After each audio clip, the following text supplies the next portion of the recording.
Et Nihao et bienvenue pour cette présentation du JT Geek, The China Addict, parce que voir les produits en photo c'est bien, mais les voir en vidéo c'est mieux, alors débridez-vous et découvrez tous nos tests high-tech en direct de Chine.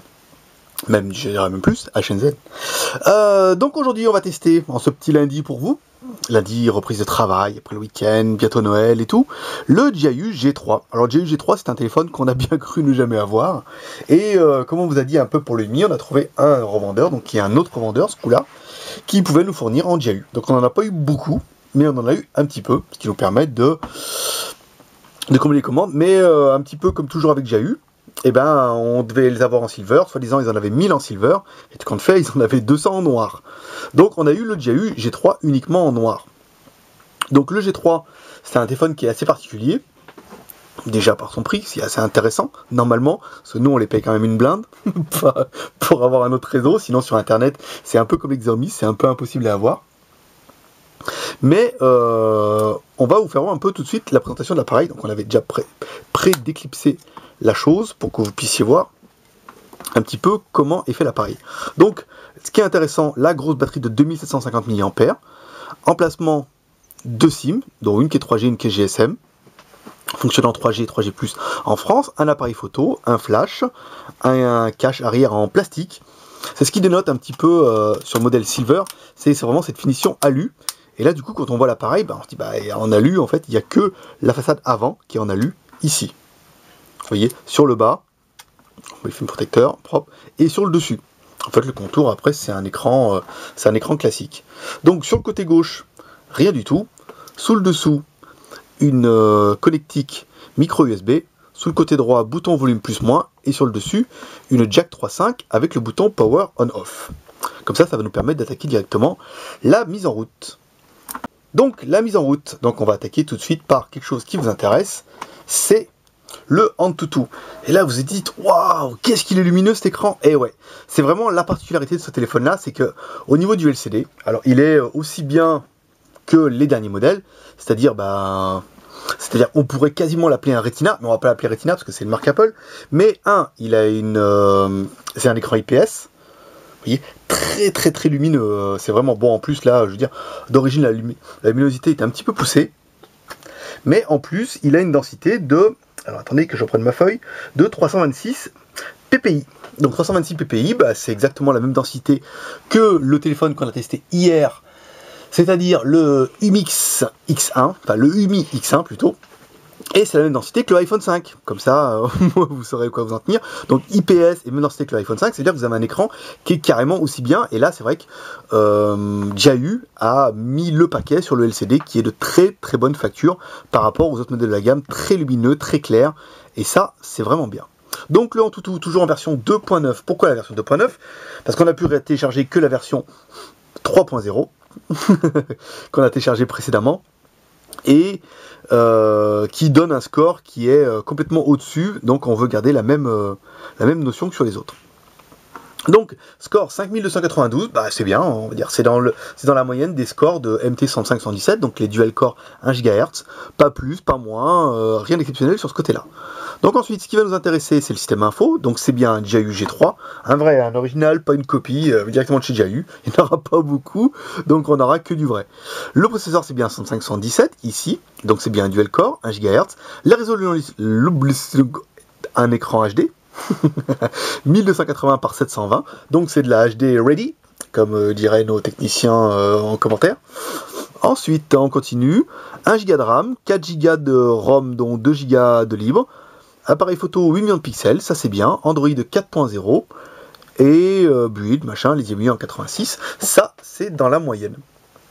Donc, les boutons. Alors, on va regarder si on peut mettre le retour de force. Donc les boutons s'allument du bas, ça nous a demandé de regarder.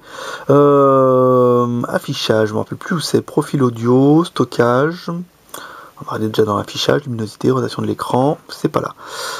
Profil audio, ici, général, silencieux, réunion, alors général, voilà. Vibrer, alors ce que j'appelle ça c'est bien. Nanana. Son tactile, oui. Vibrer au toucher, oui. Voilà. Et voilà, et là ça vibre. En fait, parce que j'ai touché le dessus, c'est pour ça que vous entendiez le bruit.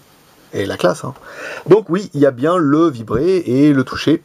Ça c'est bien. Le bouton de retour SCO est à droite. Vous avez vu sur le Mi, ils avaient mis à gauche. Donc c'est vrai qu'après on est un peu dérouté quand on n'a pas l'habitude avec le menu ici, la home au milieu, ça forcément, et le bouton retour à droite. Sur le Mi, ils l'ont mis à gauche, ça a un petit peu patouillé au début. Hein. Donc les IMEI. Alors, il faut que j'aille vite, on m'a dit 20 minutes, c'était un peu long le dernier. Étoile dièse 06 dièse, donc on a bien un double SIM avec des émouillants en 86. On vous rappelle que depuis la 3G, tous les émouillants en 86 sont fonctionnels en France. Ensuite, le menu ingénieur ne fonctionne pas sur ce modèle-là, cause grosse surcouche d'IJU. Ensuite, le Play Store, oui, celui-là, il a été testé, donc quand on les teste, on vous met tout sur la home, comme ça quand vous le recevez, vous n'êtes pas perdu. Donc le Play Store, il est bien ici, en français. Je suis en fin d'enrhumage, hein, donc je zote un peu. Ensuite, la musique, bien sûr, vous pouvez écouter Britney Spears, comme d'hab. Voilà, ici. Allez, Britney Spears, montre-nous ce que tu sais faire. Moi, dis donc, le son, il est pas trop mal, en fait. Hein. En fait, oui, je les découvre en même temps que vous, les téléphones. En fait, on fait une préinstallation, mais on teste pas tout, en fait, avant. Donc, ce qui fait qu'il y a un peu l'effet de surprise. Et comme ça, en fait, s'il y a des bugs, je les découvre en même temps que vous. Et c'est un peu le ressenti quand vous recevrez le téléphone. C'est-à-dire, quand vous aurez le téléphone, vous ferez comme moi, vous allez faire les vidéos, les photos, les trucs. Et là, vous aurez les mêmes choses. Alors, on va essayer de mettre un petit peu le son. Voilà, les watts, c'est à fond.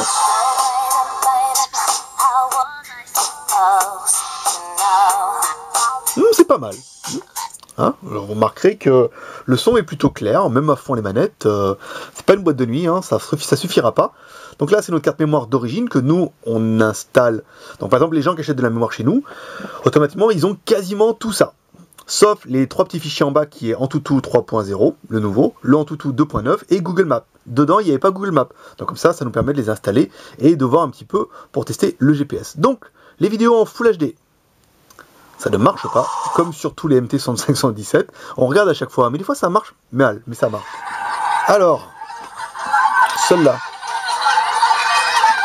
On va baisser un petit peu le son. Bon, allez les filles, au boulot. Voilà. Alors là, comme moi, vous direz quand même, ça pète. L'écran IPS, il est magnifique.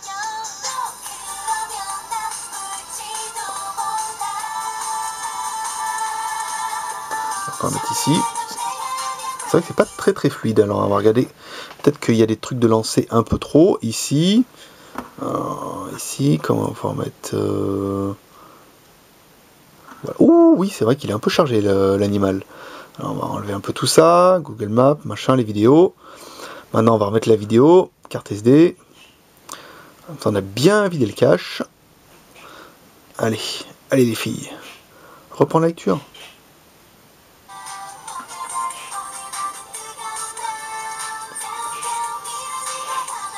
Bon, c'est mieux, quand même. Oh non, d'où il y avait de la cuissesse, là, hein, quand même. Hein. Il y avait de la cuissarde. Alors, on va essayer d'en mettre une autre. Oh là là, et dis donc. Vous avez vu, ils aiment bien quand on les torture, les téléphones, un petit peu, là. Alors, on va réessayer le Yasanseo, la vidéo, en MP4. Voilà, là, on se rend compte de toute la magnificence du dossier. Voilà, on va essayer le dernier en Legers MP4 ici.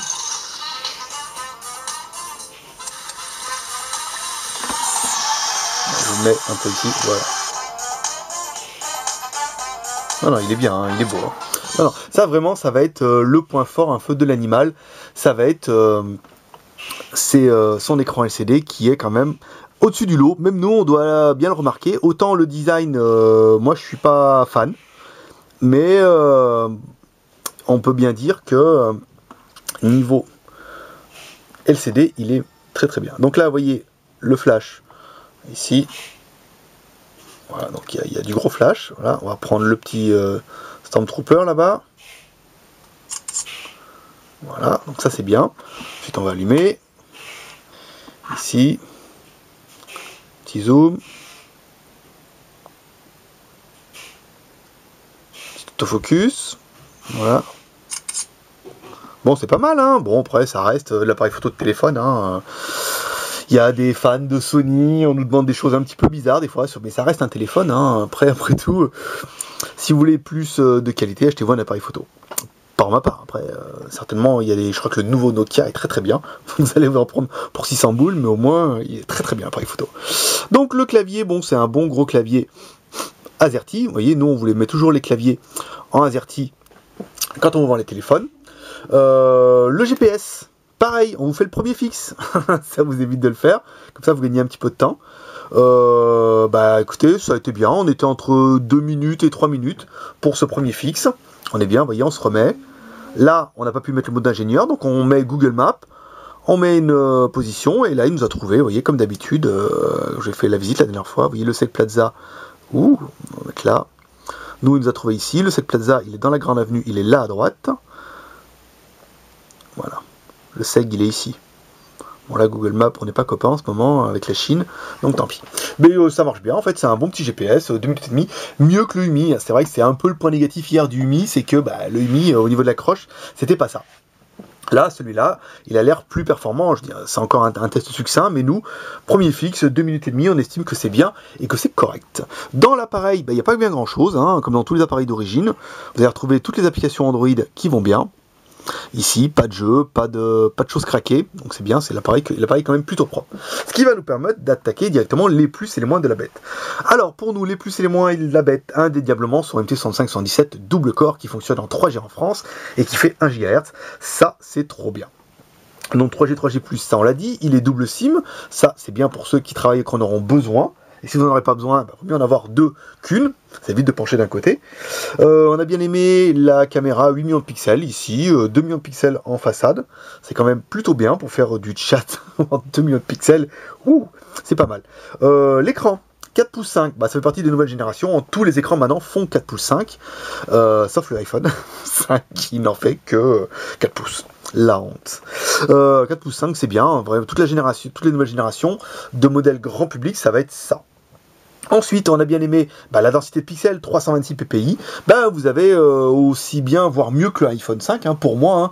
On n'a pas de point de comparaison, on n'a pas de iPhone 5 secours. Je peux vous sortir un factice, mais vous verrez rien. 326 ppi avec un écran IPS et une très très bonne qualité d'écran LCD. Il vous fera certainement sortir du lot. Tout le monde va dire wow, qu'est-ce qu'il est lumineux ton téléphone. Ouais, c'est normal, c'est un GAU. Voilà, vous n'arriverez pas à vous la frimer, c'est sûr.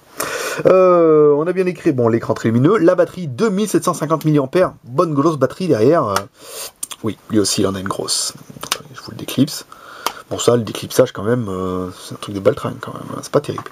2750 mAh, bon, elle est quand même assez épaisse et assez grosse. C'est probable qu'elle fasse au moins 2000-2005, facile.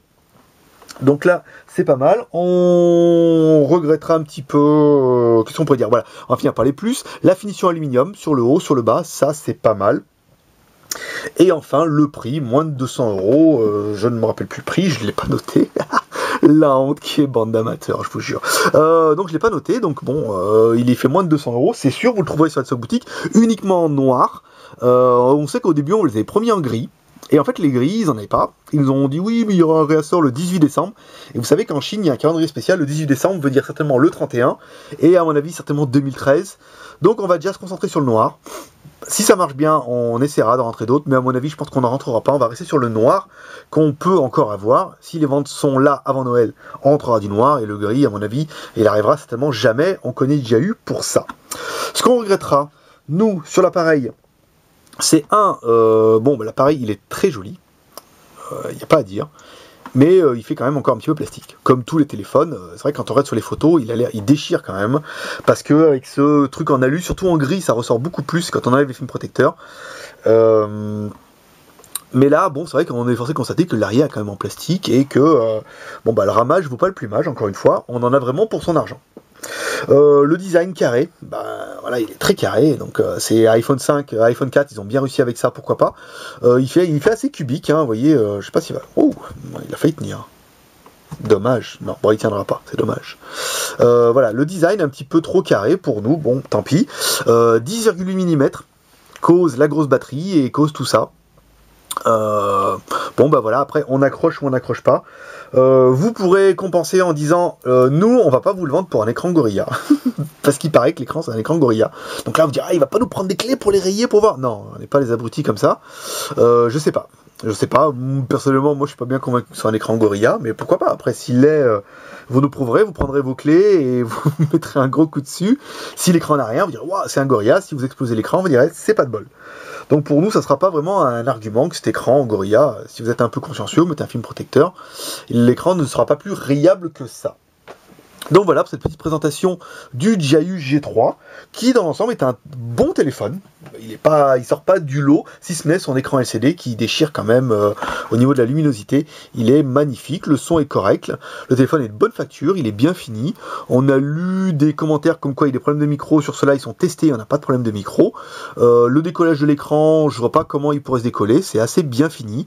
On a vu des photos des premières séries où les écrans se décollaient, alors là pour qu'ils se décollent, vous voyez tout est d'un bloc, en fait ici, faudrait y aller chaud. Hein. Donc c'est pour ça qu'on a vraiment retenu ce Jiayu et qu'on a décidé de vous le proposer, à savoir que l'appareil est garanti par le fabricant, donc entre 6 mois sûr.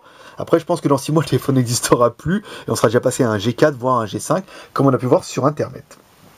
Donc voilà, cette petite présentation du Jiayu G3 que vous trouverez lundi sur notre chaîne YouTube et mardi sur le blog. Si vous avez aimé cette vidéo, n'hésitez pas à vous abonner à notre chaîne YouTube. Vous allez retrouver un lien en haut à droite ici avant la fin de cette vidéo. Si vous pouvez également partager cette vidéo sur votre mur Facebook afin de la faire partager à vos copains, comme ça ils viendront nous rejoindre et on sera encore plus de copains tous ensemble sur le JT Geek. Et si vous avez internet, n'hésitez pas à nous retrouver sur le blog du JT Geek by siphon.fr tous les jours pour retrouver toutes nos news en direct de Chine. Et moi je vous dis pouf à mardi pour un nouveau test sur le JT Geek by siphon.fr. Allez mes petits geeks, bye bye.